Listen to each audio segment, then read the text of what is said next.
हाय investor, happy new year. आज का video में हम लोग जानने का कोशिश करेंगे कि 2026 में इंडियन स्टॉक मार्केट किस तरह से परफॉर्म कर सकता है। उसके लिए सबसे पहले हम लोग देखेंगे कि 2025 में किस तरह से पूरा वर्ल्ड मार्केट परफॉर्म किया और उसके कंपेयर में इंडियन मार्केट कैसा परफॉर्म किया। उसके बाद देखेंगे कि कमोडिटी का मार्केट किस तरह से परफॉर्म किया। नेक्स्ट देखेंगे कि जीडीपी का ग्रोथ रेट को लेके इतना कंट्रोवर्सी क्यों है और एक्चुअल जीडीपी ग्रोथ रेट कैसा है इंडिया का। ये एक इन्वेस्टर पॉइंट ऑफ व्यू से देखेंगे, ना कि एक इकोनॉमिस्ट या गवर्नमेंट का पॉइंट ऑफ व्यू से। ये बहुत इंपॉर्टेंट पार्ट है इस वीडियो का। और नेक्स्ट लास्ट 20 ईयर का डेटा के अकॉर्डिंग देखेंगे कि आपका इन्वेस्टमेंट स्ट्रेटेजी कैसा होना चाहिए फ्यूचर को लेके। अगर पास्ट 20 ईयर का डेटा को अगर आप समझ पाए तो ये आपके लिए बहुत ईजी होगा फ्यूचर स्ट्रेटेजी बनाने के लिए। उसमें से एक इंपॉर्टेंट स्ट्रेटेजी के बारे में हम बात करेंगे जिसपे आप बहुत इजीली इंडेक्स को बीट कर सकते हैं। तो चलिए वीडियो को शुरू करते हैं। सबसे पहले देखते हैं एशियन मार्केट का परफॉर्मेंस, जिसमें साउथ कोरिया ने लास्ट 1 ईयर में 75% का रिटर्न दिया, हांगकांग ने 28% का रिटर्न दिया, ताइवान एंड जापान दोनों ने 26% का रिटर्न दिया। दोनों ही चाइना का दुश्मन है। संघाई 18% का रिटर्न दिया और वही इंडिया का निफ्टी 50 ने नियरली 10% का रिटर्न दिया। मतलब पूरा एशिया मार्केट में अगर देखा जाए तो इंडिया का परफॉर्मेंस सबसे खराब रहा। अब अगर कुछ डेवलप्ड नेशन का देखें तो यूएसए का नैस्डैक ने 21% का रिटर्न दिया और S&P 500 ने 17% का रिटर्न दिया। जर्मनी 23%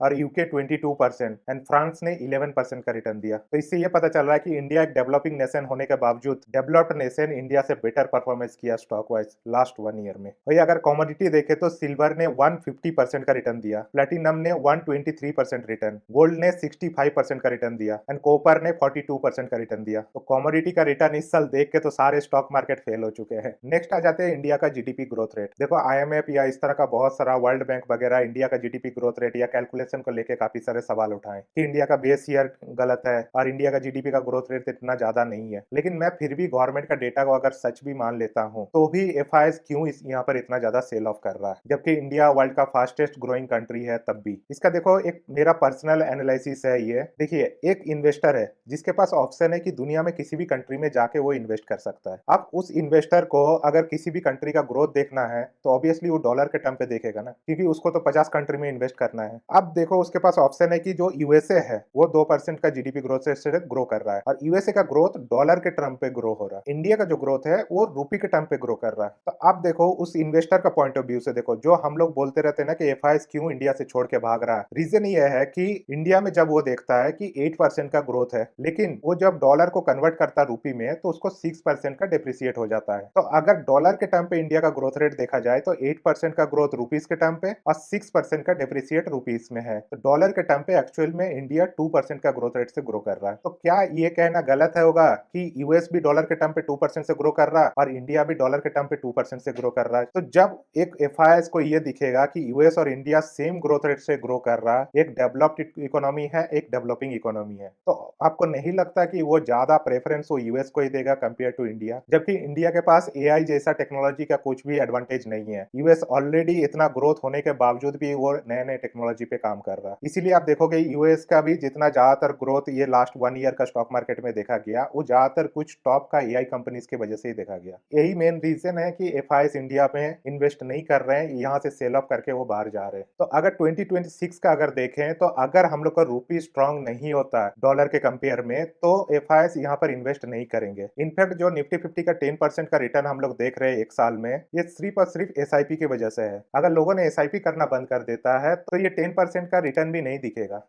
बाकी आपका क्या पॉइंट ऑफ व्यू है इस पॉइंट को लेके प्लीज कमेंट करके बताइएगा। नेक्स्ट पॉइंट है कि आपका कैसा स्ट्रेटेजी होना चाहिए आप इन्वेस्टमेंट को लेके इंडिया में, जबकि ऑलरेडी आप देखें कि इंडिया का परफॉर्मेंस काफी अच्छा नहीं रहा कंपेयर टू अदर मार्केट। देखिए, जब इस डेटा को आप देखिएगा तो आप वॉरेन बफेट का उस कोट को याद कीजिए, when everyone is greedy be fearful and when others are fearful be greedy. मतलब जब सब कोई डरे हुए रहते हैं, सब इंडिया मार्केट को बदनाम कर रहा है, तो उस टाइम आपको इंडियन मार्केट को अच्छा से देखना चाहिए या ज्यादा इन्वेस्ट करना चाहिए। और जो मार्केट ऑलरेडी बहुत ज्यादा भाग चुका है वहां से आपको निकल जाना चाहिए। अब मैंने कुछ इंटरेस्टिंग डेटा निकाला लास्ट 20 ईयर का, और उस डेटा के अकॉर्डिंग हम लोग समझेंगे कि किस तरह से हम लोग इजीली इंडेक्स को बीट कर सकते हैं। अब ये लास्ट 23 ईयर का डेटा के अकॉर्डिंग देखो किस तरह से हमें फ्यूचर स्ट्रेटेजी बनाना चाहिए। सबसे पहली बात, जब ये लास्ट 23 ईयर का डेटा देखते तो सिर्फ हमें 3 ईयर ऐसे मिलता है जहां पर हमें नेगेटिव रिटर्न मिला। एक 2008 में, एक 2011 एंड 2015। 2015 में स्लाइटली नेगेटिव था 4% एंड 2008 में फाइनेंशियल क्राइसिस होने की वजह से 52% का नेगेटिव रिटर्न दिया एंड 2011 में 24.5% का आसपास का नेगेटिव रिटर्न है। तो जब 23 ईयर में सिर्फ 3 ईयर नेगेटिव रिटर्न दे रहा तो आपको स्टॉक मार्केट से इतना डरना नहीं चाहिए। फिर दूसरा इंटरेस्टिंग फैक्ट देखिए, अगर आप कोविड के बाद इन्वेस्ट कर रहे हो तो जनरली आप स्टॉक मार्केट में या सोशल मीडिया में ज्यादातर इस तरह के न्यूज को फॉलो करते होंगे। तो आप अगर गौर कीजिए तो 22 में 4% का रिटर्न दिया, 24 में 8% का रिटर्न आया एंड 25 में लगभग 10% का 10.5% का रिटर्न आया। लेकिन सोशल मीडिया में सबसे ज्यादा बेयरिश व्यू दिखाया गया 25 में। तो अगर आप सोशल मीडिया देख के अगर आप इन्वेस्ट करोगे तो आप कभी भी स्टॉक मार्केट से पैसा नहीं बना सकते। आपका खुद का एनालिसिस होना चाहिए। अब मैं वो तरीका बता रहा हूँ कि किस तरह से आप इंडेक्स को इजीली बीट कर सकते हो। देखो, इस चार्ट में मंथ वाइज डेटा दिया गया, फिर हम एक और चार्ट देखेंगे जिसमें हाईएस्ट डाउनफॉल देखेंगे। वो मंथ वाइज नहीं, कोई भी टाइम पे हाईएस्ट डाउनफॉल हुआ उस ईयर का। मंथ वाइज भी अगर डेटा देखे तो 2002 में अगर देखिए तो हाईएस्ट एक मंथ में गिरा है 9% के आसपास। सेम 2003 में देखेंगे तो ये भी 8% के आसपास गिरा। 2004 में 17% गिरा है। 2006 में लगभग 14% का गिरा है। 2008 में तो भर के गिरा है 26%, 10%, 17%। इस तरह अगर हर साल भी देखते जाओगे तो लगभग हर साल ही आपको दिखेगा। जैसे 24 में 6% गिरा है। 2003 में भी आप देखोगे तो 2.5% या 3% के आसपास गिरा है 2-3 बार। सेम 2022 का भी देखोगे तो लगभग 5% गिरा है। तो मेरा कहने का मतलब है कि आप अगर मार्केट में थोड़ा लमसम पैसा बचा के रखते हो तो ऑन एन एवरेज दिखोगे तो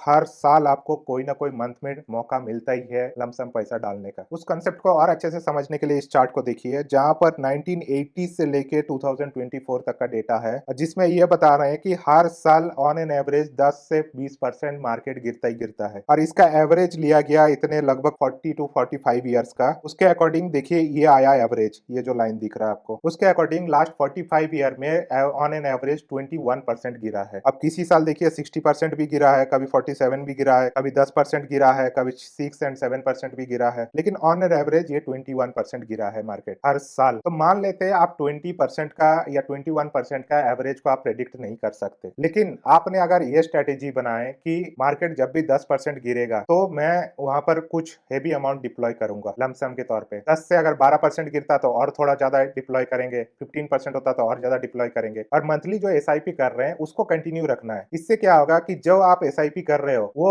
इंडेक्स के बराबर या इंडेक्स से थोड़ा ज्यादा अगर अच्छा म्यूचुअल फंड चूज किए तो वो ऑलरेडी आपको इंडेक्स के बराबर रिटर्न दे ही दे रहा है। और जब आप मार्केट गिरने पे ये लमसम लगा रहे हो, इससे आप इजीली मार्केट को आउट परफॉर्म कर दोगे। अब आपको इस स्ट्रेटेजी से ये तो समझ में आ गया कि अगर हम लोग मार्केट गिरने का वेट करते हैं लमसम अमाउंट, एसआईपी का बात नहीं कर रहा हूँ, और उस लमसम को अगर इन्वेस्ट करते हैं तो हम लोग इजीली मार्केट को आउट परफॉर्म कर ही देंगे। अगर आपको ये वोलेटिलिटी से डर लगता है या मार्केट गिरने पे डर लगता है तो मैंने लॉन्ग टर्म डेटा भी दिखाया कि लॉन्ग टर्म में 23 ईयर का डेटा के अकॉर्डिंग सिर्फ 3 ईयर हम लोग का मार्केट नेगेटिव रिटर्न दिया। अब देखो इस 23 ईयर में कितना कुछ हुआ है। दो बड़ा क्राइसिस आ चुका है 2000 एंड 2008 पे, एंड 2020 में कोविड का क्राइसिस भी आ चुका, मतलब 3 बड़ा क्राइसिस आया। उसके बीच में कितना सारा वार भी हुआ, रशिया यूक्रेन का वार हुआ, इंडिया पाकिस्तान का वार हुआ, इजराइल एंड हमास का, इजराइल ईरान का वार हुआ, चाइना ताइवान ऑलमोस्ट अटैक करने का कभी ना कभी धमकी देते ही रहता है। तो इतना कुछ होने के बावजूद भी स्टॉक मार्केट हमेशा पॉजिटिव परफॉर्म किया है। एंड 2025 में जब इंडियन स्टॉक मार्केट सबसे वर्स्ट परफॉर्म किया वर्ल्ड में, इसका मतलब यह होता है कि आने वाला टाइम पे चांसेस ज्यादा है कि इंडियन मार्केट आप ओवर वैल्यूड नहीं है, तो यहाँ से आगे बढ़ने का चांसेस ज्यादा है कंपेयर टू डाउनवर्ड्स जाने का। जबकि साउथ कोरिया और इस तरह का बहुत सारा कंट्री जो 75% या 25-30% का रिटर्न दिया, वो मार्केट्स डाउन जाने का चांसेस ज्यादा है कंपेयर टू इंडिया। तो होप आपको इस वीडियो से कुछ क्लियरिटी मिला